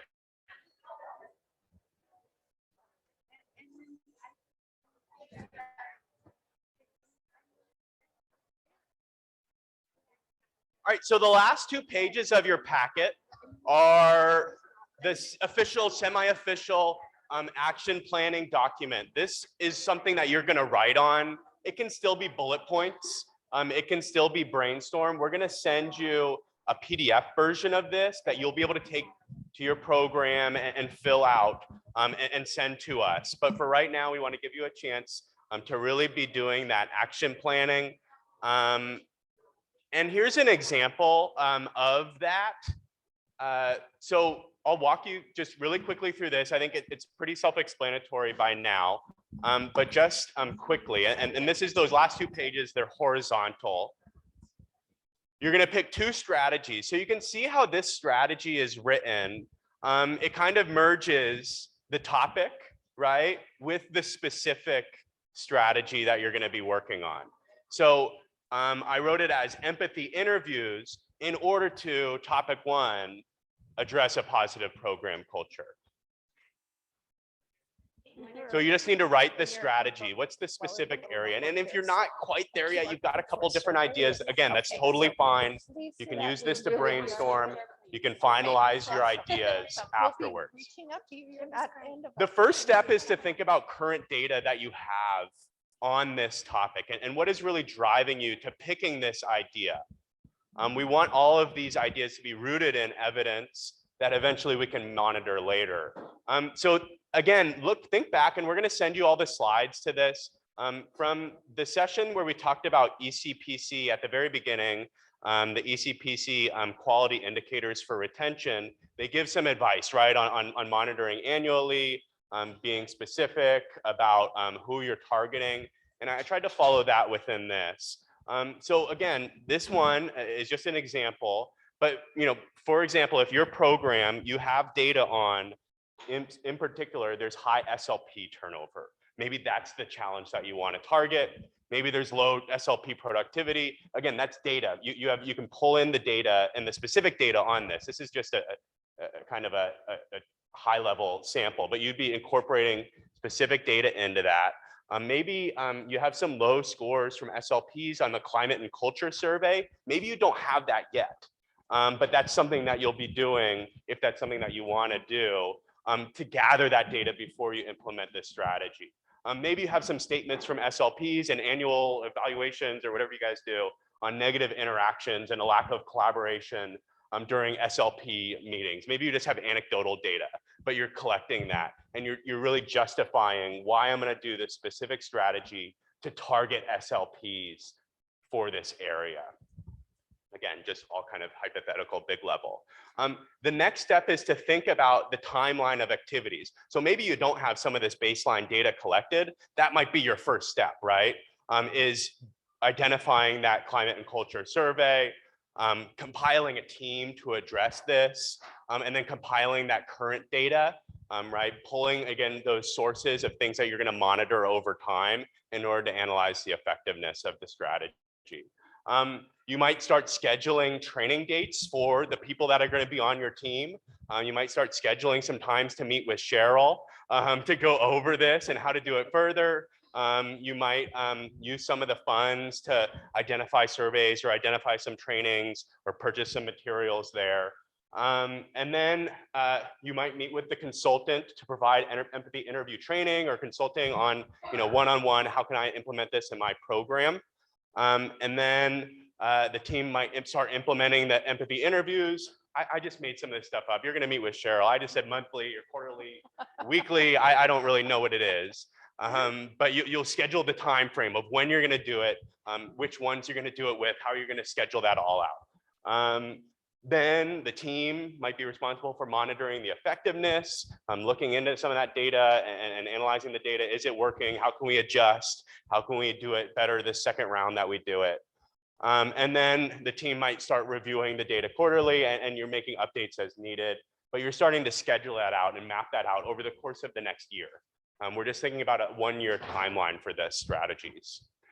Next, you want to think about all the materials and resources that you need, maybe that you have available to you or that you might need next. So thinking about when is all this going to happen and who's going to pay for that? The training time, how are people going to be trained? How are they going to be pulled out from what they're doing to receive this training? When is that going to be done? The consultant that you're going to work with, how are you going to connect with them? The meeting time, right? That costs time is money, right? So when is that going to happen? The interview materials, maybe there's certain materials that you need to bring in to organize. So think about the costs for that. Are there surveys that you want to use to monitor the effectiveness? There's ones online that you could probably get for free, but maybe there's some things that you want to purchase. And then evaluation time as well. When is that going to happen? When is that team going to get together? And how are we going to organize that to happen within our schedules? And then any other resources or materials that I missed. And then lastly is thinking about those desired outcomes. This is where you're really thinking about goal setting, having a measurable goal and a measurable outcome. And really think about the long term and the short term, because we know retention is a big thing, right? One strategy is not going to make a ginormous difference in one single year, right? But you can lay the foundation for the future, and you can start setting those goals that you can monitor for the long term. So obviously the long-term goal to some measurable way would be reducing the turnover percentage for SLPs, right? Because that's the specific group that we're targeting in this specific strategy. Increase productivity in hours, and you might have some target that you're trying to reach, or however else you monitor that. Improve climate and culture via survey results. That's long-term, right? You might not see it right away, but long-term, the goal is to improve the climate and culture. Short-term though, think about what can you collect throughout the year, every month, every week, to see that it's working so that you can update moving forward. So are you observing, or are you capturing some sort of data on improved interactions, collaboration? Maybe you're doing some sort of follow-up interviews, follow-up surveys. The number and duration, you're just keeping track of how many of these empathy interviews are you doing, because maybe you need to do a lot, maybe you need to do a little, and you can figure out what the balance is that'll fit in your program. Because you want to balance doing something that's going to be effective with the least amount of time taken away from other things that might be important. And then the percentage of SLPs who participate, drop out, other things that you might collect along the way. Any questions about the action planning form? Chris, I just want to reiterate what Elizabeth mentioned earlier. We want you to be able to do something that's doable, right? We all want to change the world. And I know when I come to a conference or you get engaged and excited and you're going to go back and change the world. And then you face reality. It's like, well, maybe tomorrow, right? So just think about something that you all think you can really do and achieve. We can't change everything. You all are in systems that have taken years to get to where they are, right? And we can't change everything, but we can change some things. And everything we do, we're talking about retention. It's all about retention, but it starts from the moment you recruit. It starts with the pipeline. So it is all intertwined. Right? So think about doable, actionable items. All right. And so I know you just gave me the sticky notes, but maybe you kept it in your head, right? Which ones you're going to do. But for the first 30 minutes, we're going to do 2 30-minute sessions to really focus on one thing. So the first session, pick the first one that you listed, and we're going to take 30 minutes to start mapping out this action plan. Again, it's just a draft. You'll be doing the final one later. But for the first 30 minutes, so pick the first one that you listed, maybe the one that's most important, the really one that you want to focus on right away. And take time in your groups to start working on it. You work on it individually, work on it in the hallway. I know some people left, they're working on it in the car, they said. We'll see, maybe they will. The plane.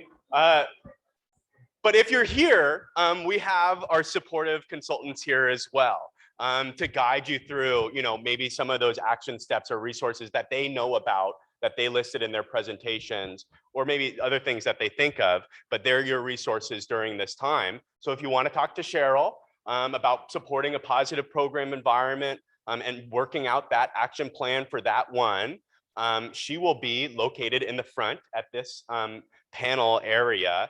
So bring it over your work to her and bring over your questions. And if you want to brainstorm there, you can.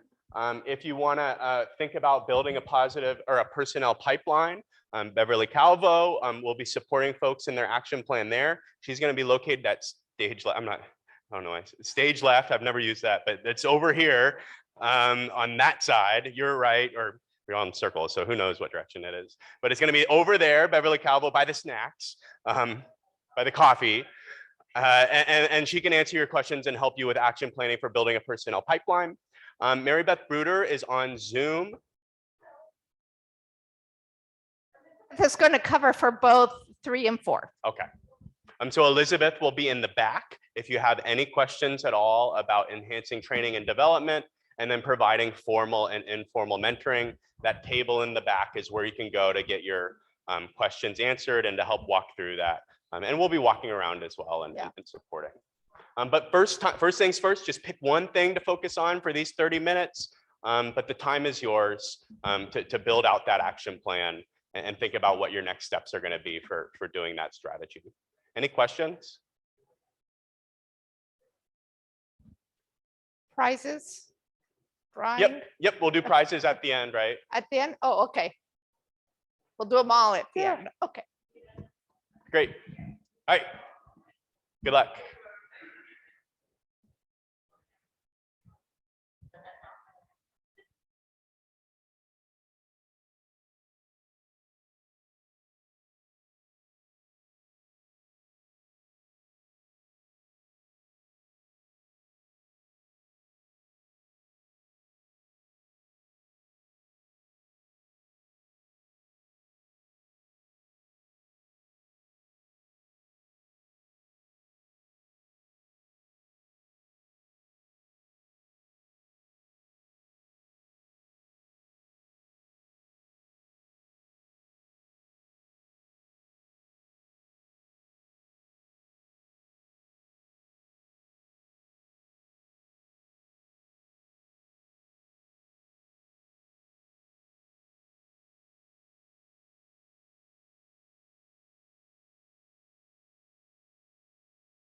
you have about 2 minutes left with this first strategy, and then we'll give you some time for the second one.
All right, so that was 30 minutes. Go ahead and switch gears and start thinking about that second strategy, that second action plan that you want to work on. Again, Cheryl, Elizabeth, Beverly are all available. If you wanted to even just show, what you've been working on, get some feedback from a separate set of eyes, you could do that as well. But you have another 30 minutes to work on action plan number 2.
Oh, we're already in the second. Yep.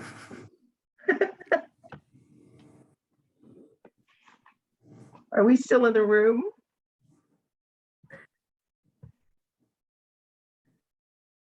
No, we're in the big room now. Are you there? Yes. Let me try to pull you up.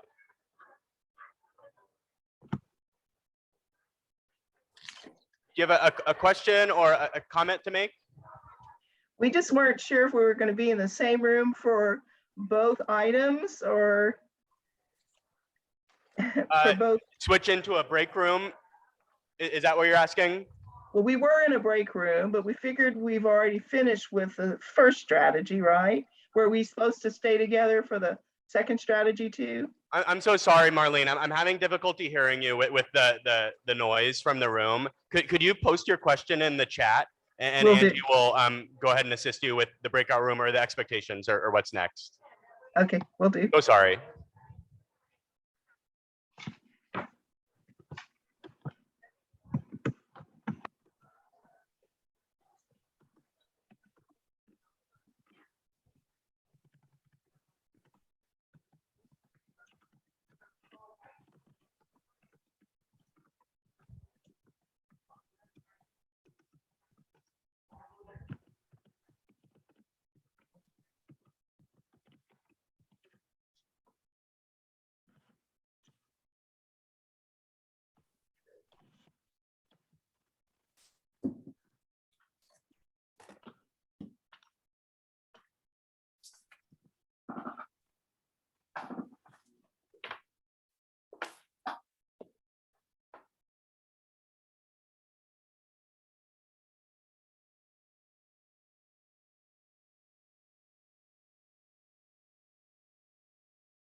Only 3? Oh, it's back. May I go to view? And make sure everybody else is back.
All right, so we're gonna wrap up this session just about 5 minutes early.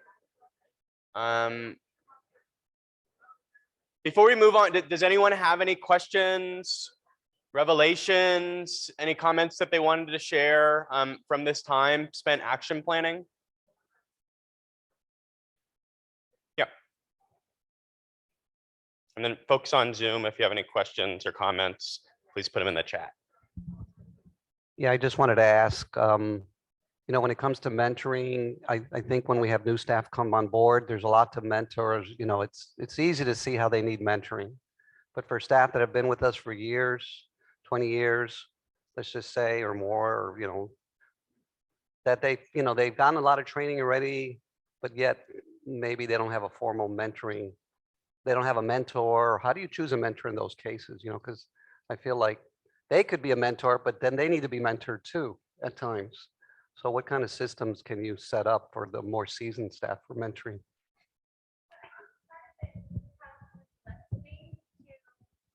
To the people who are interested and devising those layers of mentoring, and essentially you create a mentoring the mentor. You're creating, if you will, a pipeline of capacity leadership building. So, oh God, I had a thought 2 seconds ago, and then I ask your question again. I'm so sorry. Yeah, I feel like a lot of our very seasoned staff, they can be mentors themselves, but then they need mentoring at the same time. I almost feel like for our more seasoned staff, it's more of a relationship with somebody where they can mentor each other versus one being the mentor and the other person, you know, being the one that's being mentored. But I hear an answer in your question. Yes, I guess that's what I'm saying is that it appears to me that it needs to be like a dual mentorship process. Well, and see, and that's the whole thing is true mentoring is a reciprocal relationship. It's not me doing to you or for you. It's creating those reciprocal relationships so that the mentor is learning from the mentees and is paying it forward, is essentially I don't know another word for it other than creating reciprocal relationships. That's the goal. Okay. So I answered my own question. You answered your own question. And just to follow up with that, Elizabeth, if you go back to Cheryl's Padlet, there's an article in there about the reflective coaching model. And it's one study that was done here in Texas with early intervention personnel. So there are very few studies that actually document what interventions really make a change. But this particular study documents that reflective mentorship or we use the coaching model, but that reflecting coaching model, it doesn't only impact the person who you're mentoring, it impacts the person who's the mentor. And it's that ongoing reflective cycle that is really important, right? I think one thing that we're taking from today is that none of these strategies is a one shot and it's a one size fits all. It's always about reflective and coming back, right? It's what is the data telling us? Where are we going from here? So great question, Carlos. And I think it's, you know, if you can take that with you, that this is always going to be ongoing. Any others?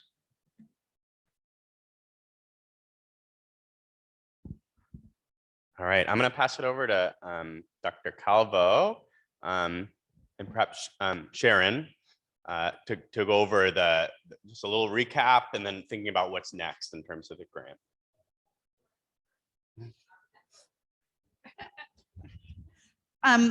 We had several people who are receiving or who are eligible for stipends ask if they could wait until after the summit to let us know if they wanted to accept the stipends or not. And we said, yes, that's fine, because you should know what strategies you will be implementing with the money, and if you're able to, before you decide. But we also let folks know it needed to be a fairly quick decision. So those of you who are eligible for stipends, if you could let me know by next week, if you haven't already, whether you intend to accept the stipend or not. If you could let me know by Thursday, that's probably about the last minute. If you can let us know sooner, that would be great, so we can recalculate everybody's amounts. These are going to be rolled into contract amendments with some other funds, so the sooner we know, the better. We will be letting everyone know next steps in terms of what to do with your plans. The UTEP group and the consultants they've worked with will be providing support and future conversations about how those plans are going. So we will provide information on what that's going to look like. I know this is all very vague because we're still, we heard a lot the last 2 days too, that we need to kind of roll into what we're looking at the state office. So the big takeaway though is, please, if you're eligible for a stipend, let me know by Thursday, if not sooner, if you intend to accept it. And please, if you want to tell me today, great, but please send me an email, because if it's not in writing, I'm not gonna remember it maybe. So it's Friday too. So there's a weekend and I won't remember on Monday. I'm sorry, Angie, Yeah. did you have? Yes, just a question on here. Will these funds be able to be used to purchase food for staff retreats, items that are not currently allowed in ECI funding? No, because they are coming from HHSC, and because they're also coming from originally OSEP. There are some rules around what they can be used for. They can't be used for food. There are some other stipulations, and your performance specialists should be able to help you know what is and isn't. And I don't see any of them. Oh, there's Shirley. So your performance specialist should be able to tell you what is and isn't allowed. But the things that typically aren't allowed with state funds those stipulations are still in place. I think there was a question. Oh, did you have a question? I mean, I was just gonna find out, can we find out a little bit more about the stipulations before we let you know, Sharon, or? Well, in the requirements? I sent out a statement of work, Uh-huh. but they're the same things that are in all state contract funds. And Okay. I will tell y'all, I am not a contract expert. Your performance specialists are the people to ask about Okay. those kinds of things. Okay. Yeah, Stella? Yes, Sharon, Do you have me? are these stipends available to every single program? These stipends, the programs who are receiving or who are eligible for stipends received an email from me. The grant allows us to give stipends to those programs who had a turnover rate of 15% or more from FY17 to FY19. The grant was written in FY19. You know, everything has changed since then, but that's what the grant states. So if you didn't get an email from me telling you were eligible for a stipend, unfortunately, we are bound by what that grant says. But I just want to reiterate is that we want to support all of you. Yes. And we will continue to reach out as, you know, for all of your plans and to provide. We have the funds are kind of split in two, but we have some funds in our budget for consultants. We'll do call-in meetings at least once a month, you know, we'll help you all as well and help you hook up with resources that you need, because we all need help always, right? So that's where our role comes in as well. And Carlos was asking, is this just like the one-time event that we're going to have? And our plans are just, you know, to plant the seed for next year. Next steps is that we want to come back next year. We want to hear from you, and we want to hear your successes or challenges that you've had in meeting your action plans and keep that ongoing process going. So we hope to see you all here next year, whether it's here or in El Paso. We might have you all come to El Paso. Absolutely. We, just like the summit, we wanted to be sure that the summit was not just for people getting stipends, because everybody is facing problems with turnover. Everybody is facing problems with retention. We wanted, this grant wasn't for Texas ECI to help a certain number of programs. It was for statewide. So, and just to let you all know, this was a 2-year grant with the possibility of extending an additional 3 years. Is that correct, Dana? It was a 3-year grant with 2 more. years. Thank you. Total of 5. So we've got 1 more year, and then hopefully we'll be able to get an additional 2 years of funding from OSEP to continue these kinds of activities to help support retention. Do y'all have a? So the one thing we really need from you today is we have a survey that you have the QR code in your packets on the last page. Please complete that survey, because we will probably not be doing as extensive of interviews like we did with this needs assessment piece. Oh, second to last page. Thank you. But we will be continuing to gather data about what it is that you all need. Just a couple points about the survey. To note that it is part of the research that we're doing. So it is optional. It is also anonymous. You don't even put your name on it. So completely anonymous. We'd love your honest feedback about everything, all the different components. We would absolutely love to hear that. There are open-ended questions, and we think those are extremely important. That's why we have some time built into the schedule for you all to get on your devices and spend some time reflecting on those open-ended questions. as well. If you open it, there is, because it is part of the research component, there is a consent form. So you can read through that. If you've seen university consent forms, they're quite lengthy, but you can read through that and let us know if you have any questions at all about it. But again, it's completely optional.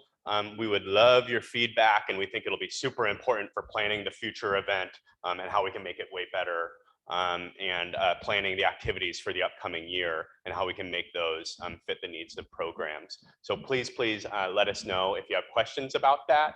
The link is on here. If you don't use a QR code, it's Eci Summit 2022 at questionpro.com, but it's also on the QR code.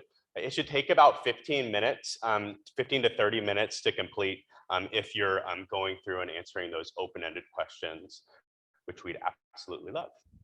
Okay, and we have one question on Zoom, still from the previous conversation.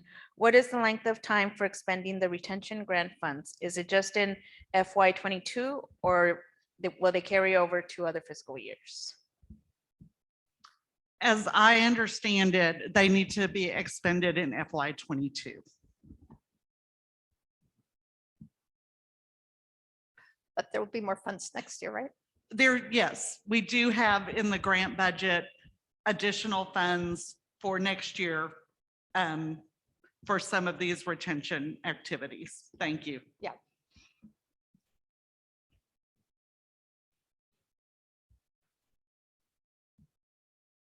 Trying to get this. Carlin, go ahead.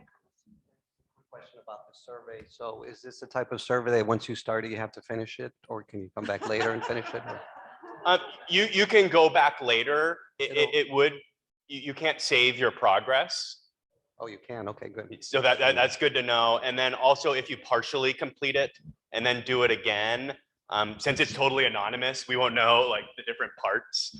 So if you're gonna do it, finish it right now, or save it for the car ride or tomorrow or whenever.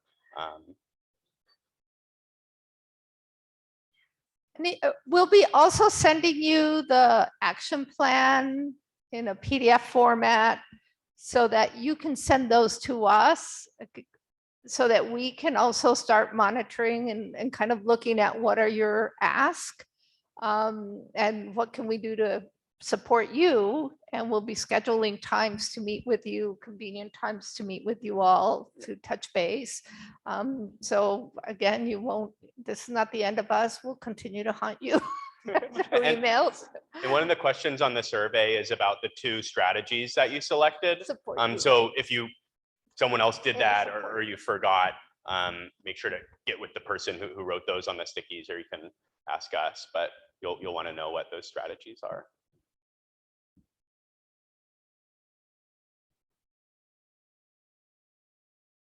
Any other questions? Fantastic. We'll give you some time. We'll be here if you have questions. But take some time to do it right now if you can. There.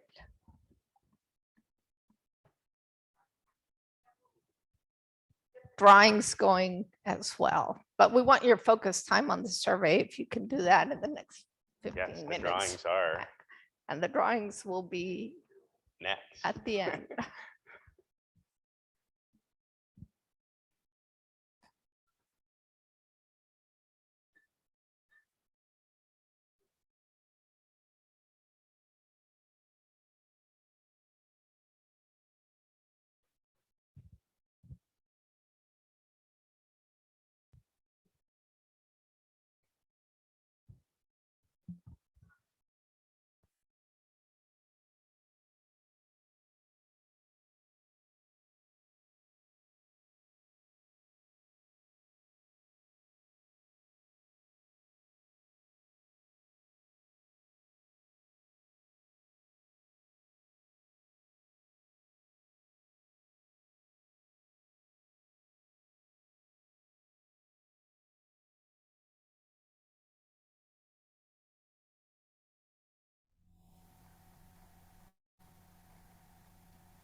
Oh, boy.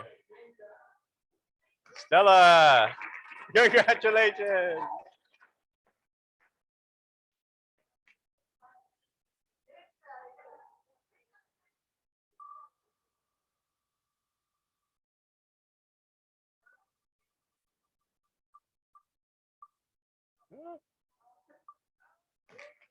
Kelsey.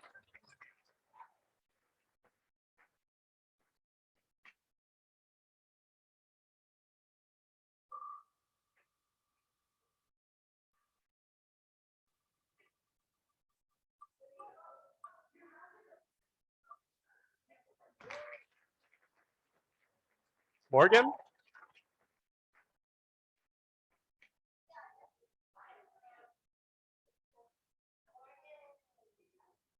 Congratulations.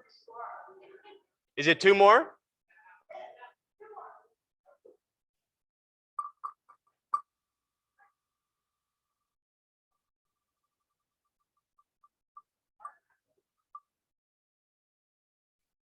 Jaeger.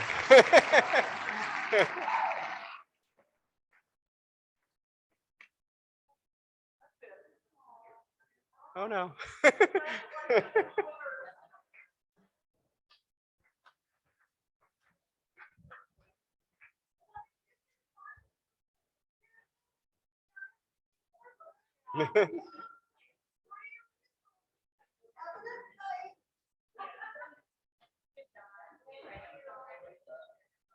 Well,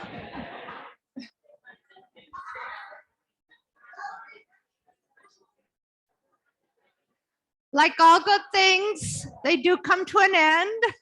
And we want to thank you for your time, your energy, your participation, for being here. And we look forward to seeing you next year. And we will continue to be in touch. Have safe travels and enjoy your weekend and all our best. Chris, any last words from anybody else? Nope. Enjoy. Thank you. We have cookies and brownies for the road. So for those of you traveling and you need some snacks, please take those with you.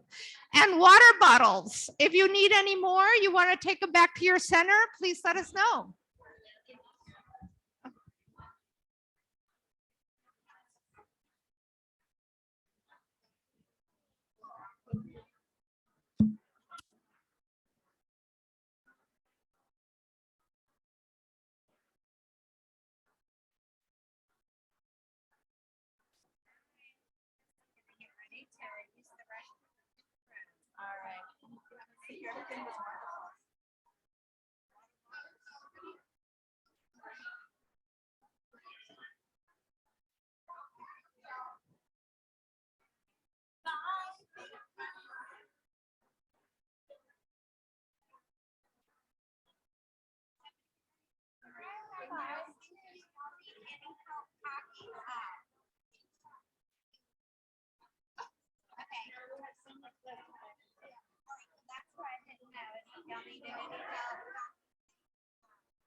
And the certificates we have in the back as you're leaving to take a certificate.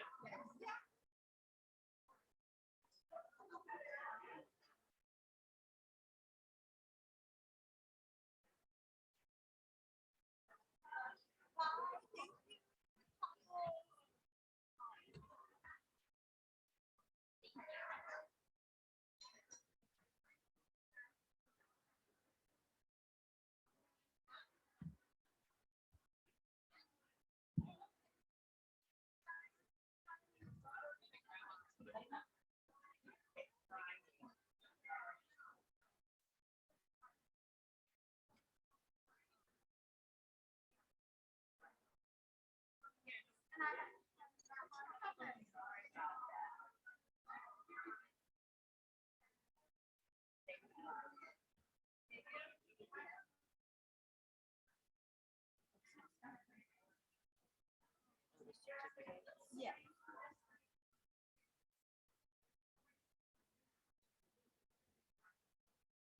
Your name right here, and we'll get you one.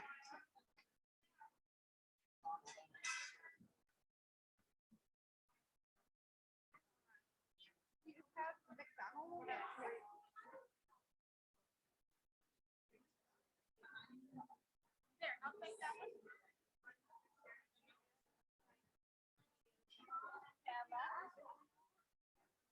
Stella. Stella, yours is right here. Is that Stella? Oh, it has your name on it? On the top. No, that one. There you go. I was like, wait a minute.